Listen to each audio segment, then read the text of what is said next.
बिस्मिल्लाहिर्रहमानिर्रहीम, अस्सलाम वालेकुम जी। एक दफ़ा फिर से आपको चैनल में खुशामदीद कहते हैं। तमाम न्यू यूज़र से रिक्वेस्ट है कि वो इस चैनल को सब्सक्राइब ज़रूर करें और बेल आइकन पे क्लिक करें ताकि इससे रिलेटेड अगर वीडियोस अपलोड होती हैं तो आपको उसका नोटिफिकेशन मिल जाए। ले जी, बिज़नेस मैनेजमेंट की जो बुक है उसको हम डिस्कस कर रहे हैं बाय स्टीफन पी रॉबिन्स, और उसके अंदर हमने अपने डिफरेंट टॉपिक्स जो थे वो कवर किए। हमारी प्रीवियस वीडियोस के अंदर ऑर्गेनाइजेशनल स्ट्रक्चर्स को डिस्कस किया जा रहा था, तो वहाँ पे आके मैंने थोड़ी सी ब्रेक लगा ली है। तो स्ट्रक्चर्स का जो एक टॉपिक रह गया उसको आखिरी वीडियोस में मैं डिस्कस करूँगा या कंटिन्यू करूँगा। आगे जो हमारा इंपॉर्टेंट चैप्टर आ रहा है उसका नाम है मैनेजिंग ह्यूमन रिसोर्सेज, या इसको ह्यूमन रिसोर्स मैनेजमेंट के नाम से भी इस चैप्टर को डिस्कस किया जाता है। लेट्स लुक एट वंस के इसके अंदर इसके अंदर क्या जो है वो क्या चीज़ें दी हुई हैं जो हमने डिस्कस करनी है। 12.1 के अंदर लिखा हुआ है explain the importance of the HRM, discuss the task associated with the identify and selecting the components of the employees, explain different orientations, describe different strategies and discuss contemporary issues। उसके बाद आगे चलते हैं जी, यहाँ पे अपने इस चैप्टर को डिस्कस करते हैं, स्टार्ट करते हैं the human resource management process, why it is important. तो बेटे मैं इसकी डिटेल में जाने से पहले जनरली आपसे कुछ डिस्कशंस कर लूँगा कि ह्यूमन रिसोर्स मैनेजमेंट का डिपार्टमेंट आखिर होता क्या है। आप अक्सर सुनते हैं जी HR के डिपार्टमेंट में चले जाएंगे, HR के डिपार्टमेंट में। चलो मैं और आसान आपके लिए कर देता हूँ। अक्सर औक़ात आप सुन रहे होते हैं कि जनाब हायरिंग, वो फ़लानी कंपनी का फ़लाना डिपार्टमेंट लोगों को हायर कर रहा है, रख रहा है, निकाल रहा है, इंटरव्यूज़ ले रहा है, टेस्ट ले रहा है, कंडक्ट ले रहा है, ETC। ये सारे के सारे जो प्रोसेस परफॉर्म किए जाते हैं ये किसी भी ऑर्गेनाइजेशन के अंदर, वो एक डिपार्टमेंट होता है जिसको हम HR डिपार्टमेंट कहते हैं। और HR डिपार्टमेंट को अंडरस्टैंड करने के लिए हमें ह्यूमन रिसोर्स मैनेजमेंट पढ़नी पड़ती है। अब ह्यूमन रिसोर्स मैनेजमेंट आप वर्ड्स पे ज़रा गौर करें तो 3 अल्फाजों का मजमू है, human, second one is the resources and third one is the management. Humans को अंडरस्टैंड करने के लिए बेटे आपको ज़ाहिर है कि साइकोलॉजी जो है वो पढ़नी पड़ती है कि ह्यूमंस हमारे पास जो हैं क्या कहते हैं 3 कैटेगरीज में होते हैं। एक इंडिविजुअल लेवल पे होता है, एक ग्रुप लेवल पे होता है, एक कंपनी लेवल पे होता है। तो एक अकेले बंदे का जो बिहेवियर होता है वो ज़रा डिफरेंट होता है सिचुएशन के हवाले से। ग्रुप में जो लोग होते हैं उनका बिहेवियर ज़रा डिफरेंट होगा, और अगर एक कंपनी में लोग काम कर रहे हैं जिसमें हज़ारों की तादाद में लोग होते हैं तो उनका वर्किंग जो एटीट्यूड होता है या वर्किंग जो बिहेवियर होता है वो ज़रा डिफरेंट होता है। उनके अंदर रीइंफोर्समेंट भी उस हिसाब से ज़रा डिफरेंट होती हैं, कुछ पॉजिटिव होती हैं, कुछ नेगेटिव होती हैं। तीनों कंडीशंस के अंदर कॉग्निशंस भी हमारी डिफरेंट होती हैं। खैर ये तो मैंने कुछ बातें कर दी प्योर साइकोलॉजी की, क्योंकि ह्यूमन को अंडरस्टैंड करने के लिए हमें क्या डिस्कस करना पड़ता है, साइकोलॉजी को। दूसरा वर्ड इसमें आ रहा है रिसोर्सेज। रिसोर्सेज के अंदर बेटे आ जाती है आपकी इकनॉमिक्स।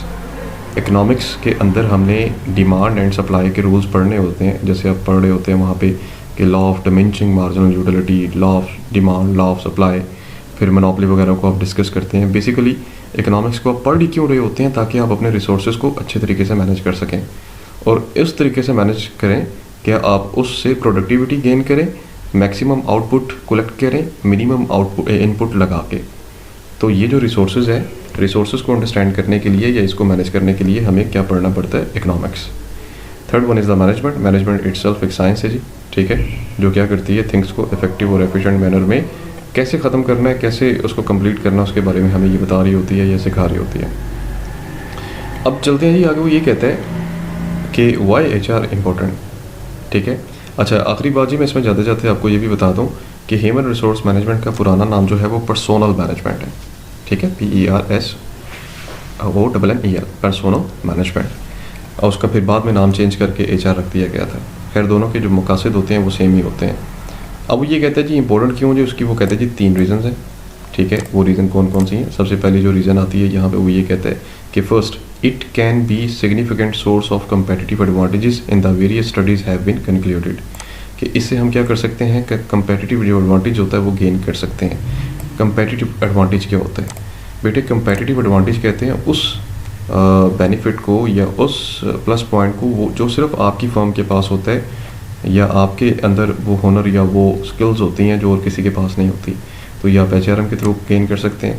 दूसरे नंबर पे कहता है कि सेकंड जो इसका एडवांटेज है उसके अंदर आप क्या कर सकते हैं, important part of organisational strategy, achieving competitive success through the peoples means managers must be change how they think about their employees.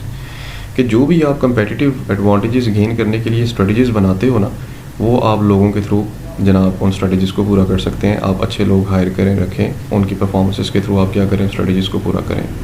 Finally the way the organisational treat their people has been found to significantly impact organisational performance.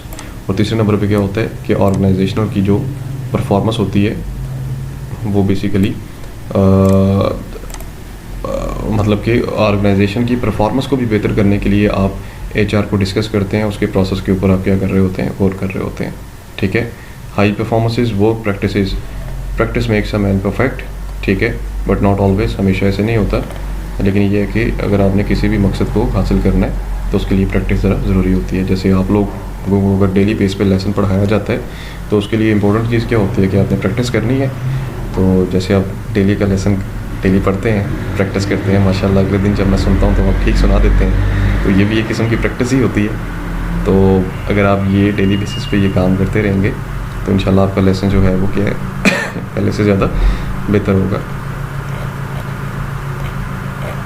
थोड़ा सा आगे move करते हैं यहाँ पे, external factors that effect the HRM process. ठीक है, external वो कौन कौन से फैक्टर्स हैं जो एचआरएम के प्रोसेस को क्या करते हैं, अफेक्ट करते हैं। मेरे ख्याल से अब यहाँ तक जो बात है वो थोड़ी सी आपको अंडरस्टैंड हो गई होगी कि ह्यूमन रिसोर्स मैनेजमेंट होता क्या है बेसिकली, जिसके अंदर हम रिसोर्सेज को इस तरीके से मैनेज करते हैं कि हमारा काम जो है वो टाइम पे ख़त्म हो। अब कुछ इसमें फैक्टर्स आते हैं जी जो हमारे इस प्रोसेस को क्या करते हैं, थोड़ा सा इफेक्ट करते हैं। मैं यहाँ से इसको क्विकली जो है आपके सामने रख देता हूँ। वो ये कहते हैं कि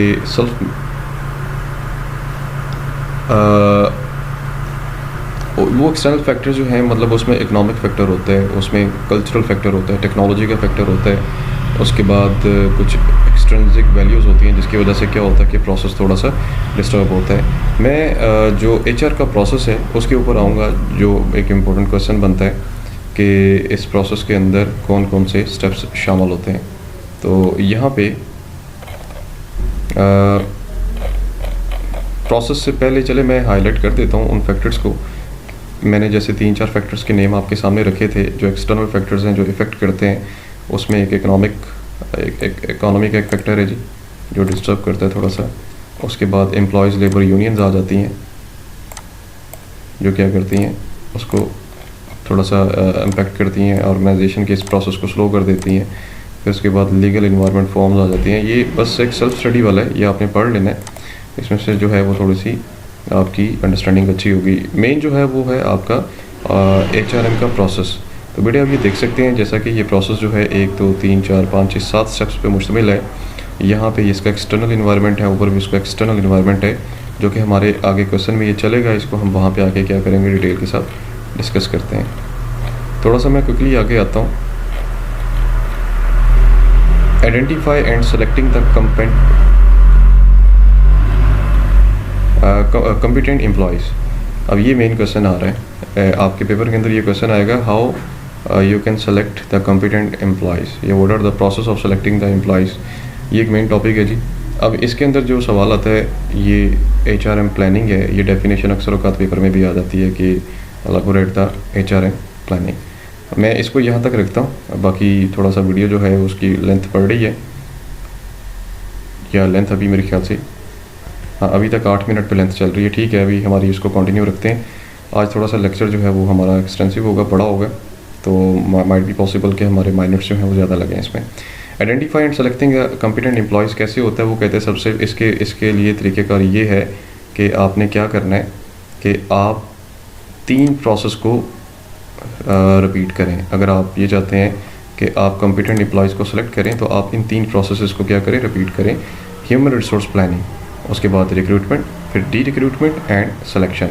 ह्यूमन रिसोर्स प्लानिंग क्या होती है बेसिकली? ह्यूमन रिसोर्स प्लानिंग के अंदर आपने बेसिकली क्या करना होता है कि काम को ख़त्म करने के लिए उससे पहले आपने प्लानिंग्स करनी होती हैं। और एचआरएम प्लानिंग के 2 स्टेप्स होते हैं। पहले स्टेप के अंदर assembling the current human resources and दूसरे स्टेप के अंदर है जी meeting future HR needs. Current assessment, सबसे पहले करंट असेसमेंट आपने देखनी है। अगर आप प्लानिंग अच्छी करना चाह रहे हैं तो आप करंट असेसमेंट देखें और फिर फ्यूचर नीड्स को पूरा करें। कि करंट असेसमेंट में आपने देखना है कि आपको आखिरकार ज़रूरत है किस चीज़ की, आप क्या कर रहे हैं, आप क्यों प्लानिंग कर रहे हैं एचआर के लिए, आप क्यों लोगों को वहाँ पे हायर करना चाह रहे हैं। वो ये कहता है जी करंट असेसमेंट के लिए सबसे पहले आप जॉब को एनालाइज करें कि आपने ये देखना है कि आप जिन जिन लोगों को हायर कर रहे हैं, ठीक है,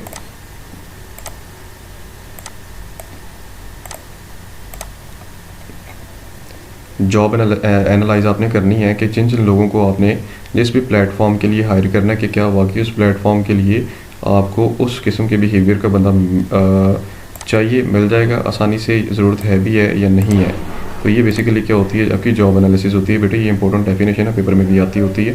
कहते हैं an assessment that defines a good job and behaviours necessary to perform. एक ऐसी असेसमेंट जो कि आपको ये बताती है कि कौन कौन से बिहेवियर्स जो हैं किसी स्पेसिफिक सीट के लिए रिक्वायर्ड। लेकिन अगर कोई बंदा प्रिंसिपल सीट पे बैठ जाता है, वहाँ पे बैठ के वो अगर चीप बात करता है या कोई ऐसी बात कर देता है जो कि उसके लेवल की नहीं होती, या उस सीट पे बैठ के अगर वो स्वीपरों वाली बात कर देता है, तो फिर उससे क्या होगा, उससे फिर ये साबित होगा कि नहीं यार, he is not the right person for the right seat for the right post.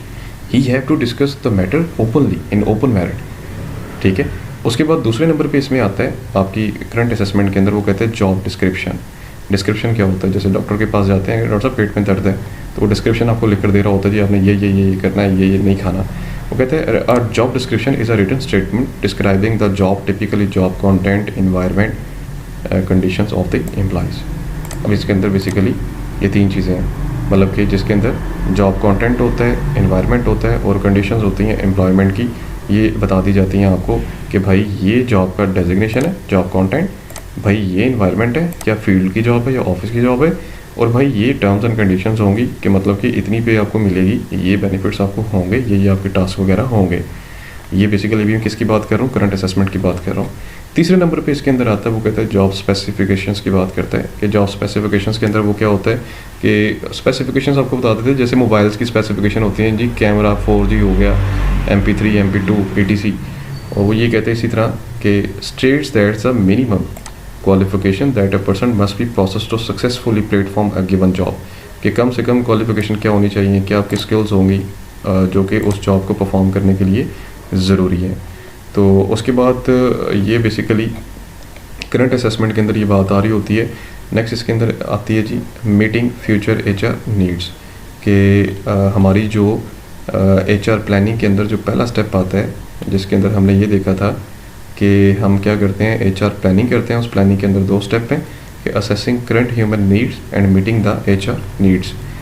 अब दूसरा इसमें आ रहा है जी meeting the future HR needs. Future HR needs में आपने ये देखना होता है कि फ्यूचर में अगर आपको एम्प्लॉयज़ जो हैं वो चाहिए, तो वो आपने उस ज़रूरत को कैसे पूरा करना है, कि क्या आप पुराने एम्प्लॉयज़ के रेफरेंस से उन लोगों को रख लेंगे, या ऑर्गेनाइजेशन की जो डिमांड आगे बढ़ेगी उसको अंडरस्टैंड करेंगे, या क्या होगा।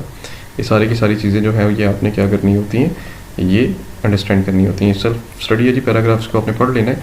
सेकंड मेन स्टेप आपका इसमें आ रहा है HR प्लानिंग के अंदर, वो है recruitment and D recruitment. Recruitment क्या होता है, वो ये कहते हैं कि if employees vacancies exist, managers should use the information gathered through the job analysis to guide them in recruitment, that is locating, identify and attracting capable applicants। capable applicants से मुराद ये है कि वो लोग जो वाकई उस चीज़ के लिए कैपेबल हैं, उस चीज़ के लिए डिज़र्व करते हैं। आप उनको क्या करते हैं, आइडेंटिफाई करते हैं और ऑर्गेनाइजेशन के लिए, ऑर्गेनाइजेशन की हायरिंग प्रोसेस में उनको आगे लेकर आते हैं। देखिए बेटे, याद रखिएगा कि दुनिया में बड़े से लोग आपको ऐसे मिलेंगे जो बोलेंगे कि सर हमारे पास डिग्रीज़ हैं लेकिन हमारे पास जॉब्स नहीं है, हमारे पास स्किल्स हैं लेकिन देखें माशरे के अंदर या सोसाइटी के अंदर काम नहीं है। और कुछ लोग आपको ऐसे मिलेंगे, वो बोलेंगे कि सर देखें हमारे पास और जॉब भी मौजूद है और सीट भी है लेकिन बंदा नहीं मिल रहा। तो वो कहते हैं ना, रिज़्क दो तरह का होता है। एक वो होता है जो आपको घर में बैठ के मिल रहा होता है, एक रिज़्क वो होता है जिसके लिए आपको बाहर जाना पड़ता है। तो ये कुछ रिज़्क ये जो घर में बैठ के मिलता है वो लिखा हुआ है जी, जो पेरेंट्स जो हैं वो कमा के आपको देते हैं, रोटी आपको मिलती है तीनों टाइम थाली में। लेकिन एक रिज़्क वो होता है जो जब आप अपनी प्रोफेशनल फील्ड में जाते हैं तो फिर आप मार्केट में निकलते हैं उसको अर्न करने के लिए। तो ये उस रिज़्क की बात हो रही होती है कि मैं नहीं समझता कि इंसान अगर ढूंढने के लिए निकले तो खुदा उसको ना मिले, तो अल्लाह भी मिल जाता है ढूंढने से। तो अगली बात इसमें आती है, कहते हैं डी रिक्रूटमेंट की बात कर रहे हैं। कहते हैं on the other hand HR planning shows a surplus of the employees, managers may want to reduce the organisational workforce through the derecruitment. अब इसमें क्या होता है कि अक्सर आपने क्या करना होता है कि ऑर्गेनाइजेशन के अंदर जो काम करने वाले लोग होते हैं उनको निकालना होता है, डी रिक्रूट करना होता है ताकि हम एक्सपेंसेस को कम करें। जैसे कोरोना आ गया, तो कोरोना के अंदर क्या हुआ है कि डी रिक्रूटमेंट शुरू हो गई है, आपने वर्कफोर्स जो है वो कम करना शुरू कर दिया है। अब ये बेटे लास्ट पे ये डेफिनेशंस हैं चैप्टर के नीचे, तो आप इन डेफिनेशंस को एक दफ़ा ज़रूर पढ़ें। रिक्रूटमेंट के अंदर मज़ीद वो बातें जो है वो एक्सप्लेन कर रहा है, बता रहा है ये सेल्फ स्टडी वाली बातें हैं जी सारी की सारी, ये आपने एक दफ़ा पढ़ लेनी है। ये आपको बताएंगी कि ऑर्गेनाइजेशन के अंदर रिक्रूटमेंट कैसे होती है, क्यों होती है, किस वजह से होती है, डी रिक्रूटमेंट कैसे होती है, उसकी क्या क्या रीज़न्स होती हैं। ये उसने रीज़न्स यहाँ से बता दिए हैं कि फायर करते हैं, lay off, attritions, transfer, reduce workforce, early retirement, job sharing, ये सारी की सारी डी रिक्रूटमेंट की रीज़न्स हैं। अब हमारे पास ह्यूमन रिसोर्स HR प्लानिंग की बात हो रही थी यहाँ पे, identify and selecting competent employees. इसमें हमने HR प्लानिंग को डिस्कस कर लिया, रिक्रूटमेंट को डिस्कस कर लिया, डी रिक्रूटमेंट को डिस्कस कर लिया, एंड चौथे नंबर पे आता है इसमें सिलेक्शन। सिलेक्शन बेसिकली क्या होती है? Selection is the final process, जिसके अंदर आप क्या करते हैं, स्क्रीनिंग करते हैं एप्लीकेंट्स की। स्क्रीनिंग से मुराद ये है कि कौन कौन सा एम्प्लॉय जो है वो अगर ऑर्गेनाइजेशन के लिए क्वालिफाई कर गया है तो आप उसकी सिलेक्शन कर लेते हैं। Managers need to select the carefully since hiring error can have significant implications. ठीक है जी, तो सिलेक्शंस बेसिकली ये हो गया। अब जब एक एम्प्लॉय क्वालिफाई करता है तो ये अल्टीमेटली बात ये है जी, आप उसको क्या कर लेते हैं, सेलेक्ट कर लेते हैं। What is selection? क्या सेलेक्ट किया जाता है? भाई जो रेलिवेंट लोग हैं उनको सेलेक्ट किया जाता है, जिन्होंने ऑर्गेनाइजेशन के अंदर बैठ के क्या करना होता है, काम करना होता है।